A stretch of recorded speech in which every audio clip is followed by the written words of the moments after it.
This is the next lesson on glissandos on the Kettlewell Frictionless Mouthpiece. The purpose of this device is to make movement to new note hole positions easy and without friction.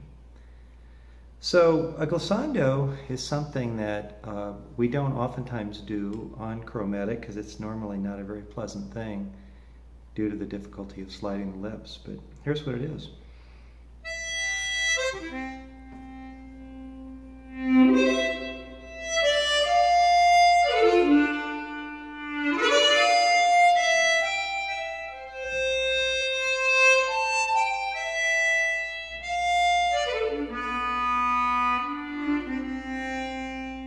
So those are effortless and smooth glissandos, up and down.